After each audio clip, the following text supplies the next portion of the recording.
Yanga kesho yuko dimbani na mapema kabisa. Jana tumewaangalia kwa upana sana kabisa. FAR Rabat ambao ni washindani ama wapinzani wa klabu ya Yanga, lakini tunataka tuangazie pia kwa upande wa klabu ya Yanga. Mwalimu ni mpya, tunaweza kusema hivyo kwa sababu hajacheza michezo mingi, lakini pia kwenye kimataifa hatujamuona akiwa na Yanga. Maana yake ni kwamba ndio sasa anaenda kuanza nao. Kwa huu muda ambao amekaa nao, anaweza akawa tayari ameshatengeneza kitu, anaweza akawa tayari ameshaandaa kikosi chake, anajua kabisa hiki ndio kikosi changu cha kwanza, nitaanza na huyu, nitamaliza na huyu. Lakini pia kuna kitu chochote ambacho kinaweza kikaa kimeongezeka kutoka kwenye Yanga ambayo tuliitazama kwenye michezo ya ligi mpaka hapo ambapo ipo kwa hivi sasa, Kamanda?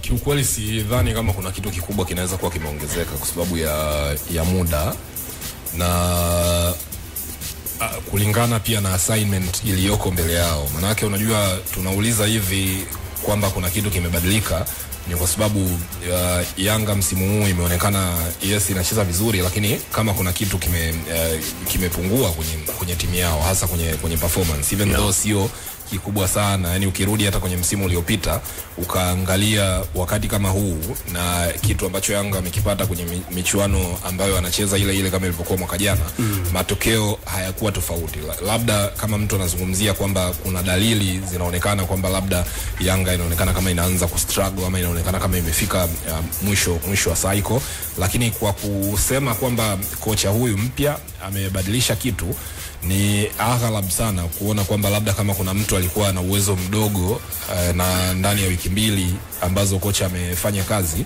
huo uwezo umeongezeka, kwa sababu kwenye mpira huwa vitu havifanyi kazi namna hiyo. Unategemea mchezaji akikaa na kocha at least kwa mwezi mmoja ama miezi miwili, hapo ndio unaweza ukaona kuna kitu kimebadilika. Na pia unapozungumza kubadilika kwa kitu, pia lazima uangalie na umri wa mchezaji, kwa sababu kuna umri ukifika, huyo mchezaji hawezi kuondoka kwenye kile ambacho tayari kimeshajengeka kwenye maisha yake kama mchezaji. Lakini naamini pia swali lako limejikita kwa maana ya utayari wa Yanga kulingana na assignment iliyoko mbele yao. Let's assume kwamba labda kocha angeendelea kuwepo Romain Folz. Sidhani kama kile ambacho Romain Folz angekuwa anakwenda kukiachieve kinaweza kuwa na tofauti na kile ambacho kocha huyu wa sasa aliyekuja anakwenda kukiachieve. Na hapo tunaangalia zaidi Yanga kwa wao wenyewe walivyo na wapinzani wao wanaokwenda kucheza nao walivyo. Uhalisia ni kwamba ile kundi ni gumu, na kwangu mimi actually unaweza ukashangaa Mkai, lakini mimi naamini kwamba kwenye hili kundi actually Ahli inaweza ikawa ndio mechi nyepesi kwa Yanga kuliko mechi nyingine, kwa sababu FAR Rabat msimu uliopita walikuwa bora, lakini hawakufanya vizuri, kwa maana kwamba kumaliza na kikombe chochote kile.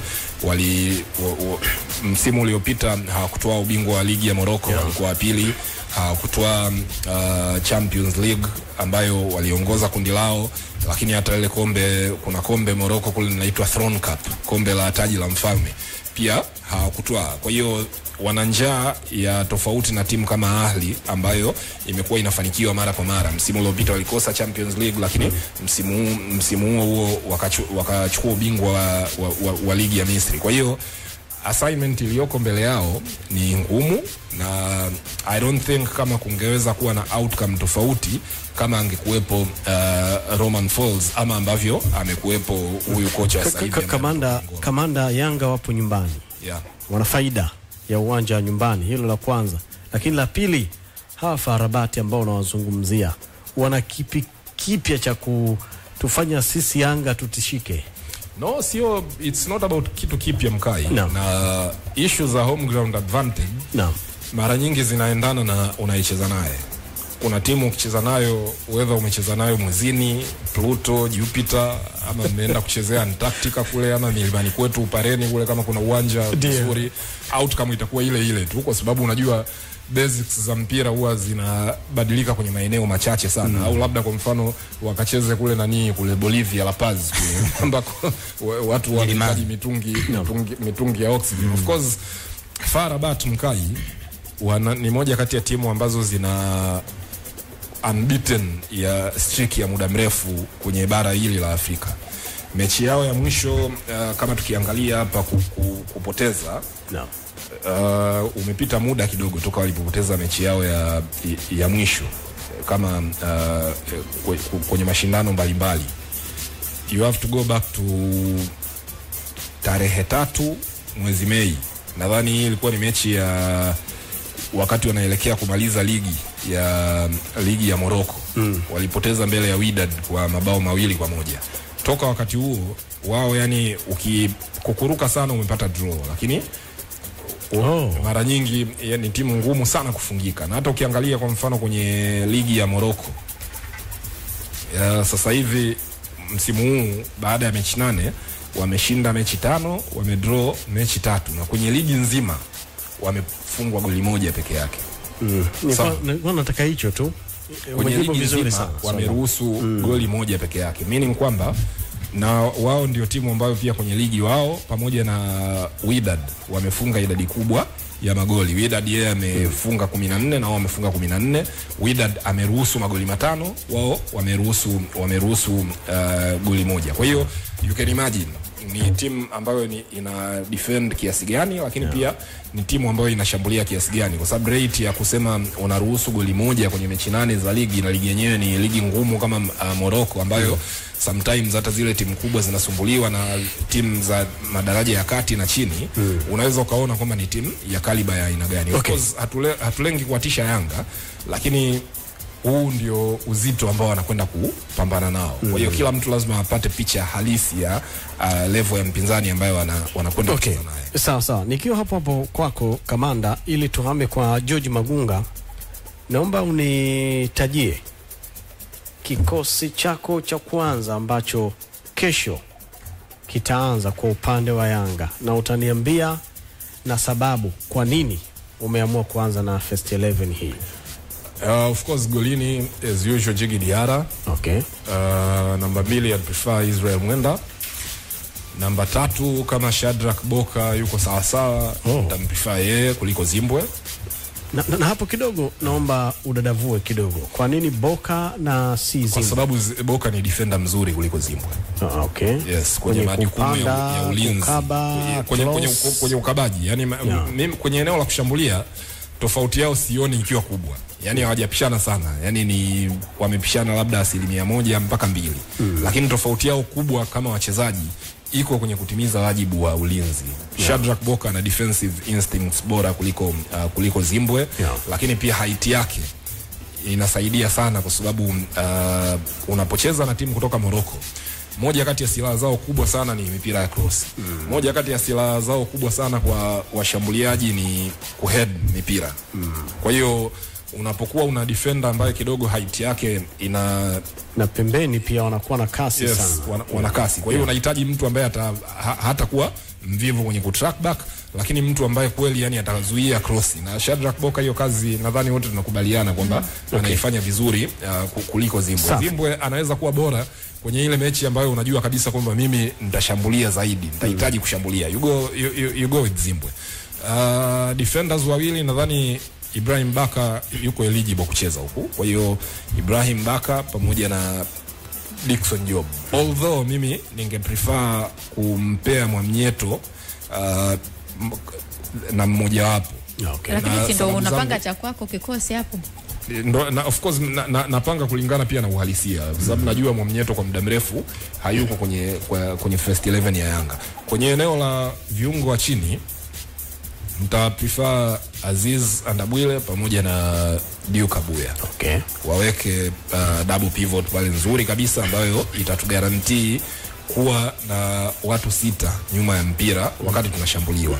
Lakini pia wachezaji wote wawili Aziz Andabwile ni wachezaji wazuri kwenye transition, kwamba wakati mwingine ukiwa unacheza na timu kama FAR Rabat usitegemee tu kwamba wewe unatakiwa uwaogope kwa kujihami muda wote.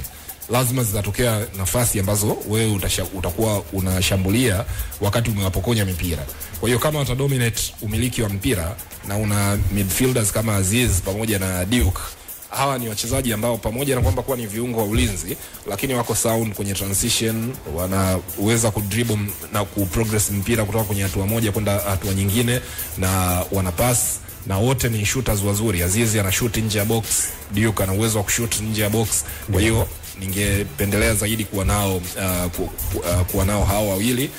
Mbele yao ningewatumia Pacome Zouzoua, nimtumie na Max Mpia Nzengeli pamoja na Celestine Ekwa. Na nafanya hivi kwa sababu kwenye eneo la ushambuliaji nitamprefer Prince Dube. Na Prince Dube ni mshambuliaji ambaye ni ball player pia, kuna wakati anaweza akashuka kusaidia kukaba. Pacome pamoja na Celestine Ekwa wanacheza pembeni, na eneo la juu yao acheze Max, kwa sababu Max ni mchezaji ambaye ana uwezo wa kuinitiate press pale ambapo itahitajika, kwa sababu hawa Morocco watakuwa wana play from the back, na Max sio mchezaji mvivu ambaye wakati timu ikiwa haina mpira atakuwa amesimama tu anasubiri aletewe. Ni mchezaji ambaye yuko busy muda wote, lakini pia is a good shooter. Akipata nafasi last pass yake ni nzuri. Kwa hiyo mimi kikosi changu kitakuwa namna hiyo, kinacheza katika 4-2-3-1 ambayo ndio Jigi Diarra, Israel Mwenda, Shadrack Boka, Baka, Job, Aziz, Duke, Pacome, Ekwa, Max, Prince Dube mbele. Okay, Magunga, wewe utaendaje kwenye mchezo kama wa kesho dhidi ya FAR Rabat? Golini Diarra, na ni kwa sababu unamhitaji kwa sababu ana ubora na ni mchezaji ambaye amecheza michezo mingi sana. Lakini pia uzoefu wake kwenye ile eneo na ubora aliokuwa nao, kwa maana kwamba uwezo wake wa kuzuia, ni mechi ambayo unacheza na mpinzani na ana press muda wote kwenye mchezo. Kwa unahitaji goalkeeper ambaye anaweza kana fyonza ile pressing ama pressure kutoka kwa wapinzani. Lakini kama unahitaji kudhibiti mchezo kuanzia kwenye phase ya kwanza, kwa maana ya ujenzi wa mashambulizi kutokea golini, nafikiri unamhitaji Dickson Job ndani ya uwanja, kwa sababu ni beki wakati ambaye maarifa yake ni makubwa mno, hasa anapokuwa na mpira mguuni. Ana uwezo wa pasi za wima, anaweza kupasia mipira mirefu, lakini anajua namna gani ya kuwa na utulivu kwenye ile nafasi. Unamhitaji Baka kwa sababu ya ule ukakamavu wake, na ni mchezaji kiongozi pia anapokuwepo kwenye safu ya ulinzi. Muda wote anajituma, ni mzuri hewani na anajua namna gani ya kucheza na Dickson Job. Lakini pia upande wa kushoto nitaenda na Zimbwe. Zimbwe ni kutokana na nafikiri kama pia unahitaji kudhibiti phase ya kwanza, Zimbwe ni yani kiufundi nafikiri Zimbwe kwangu mimi ni bora kuliko Boka. And then hata kwenda mbele zaidi, nafikiri Zimbwe ni miongoni mwa watu ambao inawezekana Boka ni powerful, ana nguvu, ana kasi going forward, lakini anapenda utulivu wa Zimbwe kwenye eneo la mwisho. Upande wa kulia Isla Mwenda ni bwana mdogo ambaye siku zinazozidi kwenda mbele amezidi kuwa na kiwango bora sana. Ni mkakamavu, mbishi kwenye 1-on-1, anajua muda gani wa kusogea juu, anajua muda gani wa combine na back 4 kwa ajili ya kuzuia, lakini anajua namna gani ya combine na winga wake wakiwa wanacheza kwa wakati mmoja. Lakini kwenye eneo la midfield nitaenda na Duke Abuya. Duke Abuya ni kwa sababu FAR Rabat ni timu ambayo mkai nimekwambia huwa wana press kwa muda mwingi sana, kwa sababu silaha yao nyingine ya kutengeneza nafasi ni kipindi ambacho wanakuwa hawana mpira. Watakuwekea pressure kwa kasi ya juu ili ufanye makosa kuadhibu kwenye turnovers. Kuna mhitaji Duke kutokana pia na uwezo wake kiufundi, uwezo wake wa kupasia kwenye pressure na mechi ikiwa kwenye kasi ya hali ya juu. Lakini pia nitamhitaji Mudathiri kwenye eneo la midfield. Nafikiri mechi ambayo inahitaji kuwa na mchezaji ambaye yupo tayari kukimbia muda wote ndani ya mchezo. Muda sio kwamba nimesikia ana changamoto kidogo ya injury ama nimesikia vibaya. Tutapata, lakini niliona kama ana train. Anaweza kuwa ana train lakini akawa hayuko fit kucheza. Hata yao kuasi ana train bwana, lakini tutaona baada ya press. Nilipata kusikia hivyo pia kwamba hakuwa fiti. Sasa sijajua kama kuelekea huu mchezo wa kesho atakuwa yuko fiti au la. Ndio tutasikia hapo sasa kupitia press, ama tukipata wasawa kumpigia mechi manake mpaka saa 7 tutakuwa tushajua, au tupata wasawa kumpata Alikamwe tukazungumza naye akatuambia. Kama akiwa fit basi Mudathiri haya nafikiri kwenye kikosi cha kwanza mimi na suggest yawepo, kwa sababu kama hatakuwa fit unamweka nani? Nafikiri kwenye ile nafasi nitaenda na Max. Okay. Nitaenda na Max, and then Dumbi atachukua nafasi ya kiungo mshambuliaji. Hajawa na mwendelezo mzuri sana, wala hajaonyesha yale makali ambayo tulikuwa tunaambiwa wakati anafika, lakini nafikiri kuna baadhi ya vitu yuko navyo, and then unahitaji kuona akipewa muda zaidi, kwa sababu mimi napenda mchezaji akiwa anafanya makosa lakini bado anakuwa na ujasiri wa kutaka mpira muda wote. Ni kitu ambacho mimi kinanivutia, kwa sababu anaonyesha ile confidence na kutaka kuonyesha kwamba okay, inawezekana sijaonyesha kitu lakini ninahitaji kufanya hivyo nikiwa ndani ya kikosi cha Young Africans. Kwenye eneo la ushambuliaji nitaenda sawa na Kamanda. Inawezekana Prince Dube anapitia changamoto nyingi hususan kwenye eneo la mwisho kwa maana la umaliziaji, lakini bado Dube ana uwezo wa kuofa vitu vingi zaidi uwanjani. Timu inaweza kaa na flow zaidi Dube anapokuepo uwanjani kwa sababu atakupa faida kwenye eneo la kiungo, ana uwezo wa kudrop pale. Dube ni mtu ambaye ana uwezo wa kufanya link up kwa maana akawa kiunganishi kwenye mchezo, lakini pia uelewa wake wakati wa kuzuia. Nafikiri ni kitu muhimu zaidi wakati wa kufanya pressing, unahitaji kuwa na wachezaji wenye uelewa mkubwa pale mbele. Lakini kitu kingine kwenye maeneo ya pembezoni mwa uwanja, Pacome upande wa kushoto, kwa sababu Pacome ni mchezaji ambaye ana umuhimu mkubwa sana kwenye kikosi cha Yanga. Ni aina mchezo ambao unahitaji pia hata ubora mchezaji mmoja mmoja kuamua mechi, kwa sababu kuna uwezekano mkubwa kwa kuna tactical battle na sio lazima Goncalves yashinde. Inawezekana Farabat pia akashinda na sio lazima Farabat akashinda kwenye issue ya kimbinu. Inawezekana Young Africans wakashinda, lakini inapokuwa ni 50-50 unahitaji kuwa na wachezaji ambao wanaweza kuleta utofauti kwenye mchezo. And then upande wa kulia na mhitaji Ekua Celestine. Ekua kuna watu wangapi? 11. Au nimesikiza vibaya? Kataja 15 nini? 11. Haya, ngoja kwanza, Ekua kwa sababu gani? Ekua ni ile creativity aliyokuwa nayo. Lakini ni mtu ambaye ana uwezo wa kuifungua safu ya ulinzi ya timu pinzani. Ana kasi pia. Inawezekana nikaa ni mechi ya transition zaidi, ama ikaa ni mechi ambayo kila timu ikaa nasubiri kwenye counter attack zaidi wakati ikiwa inashambuliwa. Kwa hiyo kuwa kuna hiyo pace anakupa, lakini kuna huo ufanisi mbele ya goli anakupa, ambacho nakihitaji kutoka kwake na huwa nakiona kinakosekana sana ni utulivu na muda wa kuchagua nyakati. Na mimi naweza nikakuongezea kitu hapo kwa Ekua. Ukiachilia mbali tu individualism yake, maana yake kwenye timu unahitaji team players, lakini unahitaji mavericks ambao wanaweza kukupa kitu out of tofauti kwa mazingira tofauti. Naamini analysis ya Farabat ita focus zaidi kwa Pacome. Kwa hiyo there's a good chance kwamba watu wakapay so much attention kwa Pacome wakamcancel out kwenye mchezo. Sasa ikitokea hivyo unahitaji mtu mwingine ambaye anaweza akanufaika na hiyo attention kubwa kwa mchezaji mmoja ambaye anategemewa, kwa sababu unajua Pacome kwa mfano aliokoa Yanga kwenye mechi ya dhidi ya Al Ahly. Kwa hiyo obviously attention kubwa itakuwa kwake kuliko hata ilivyo kwa mtu kama Celestine. Crown Media. Hapa ni nyumbani.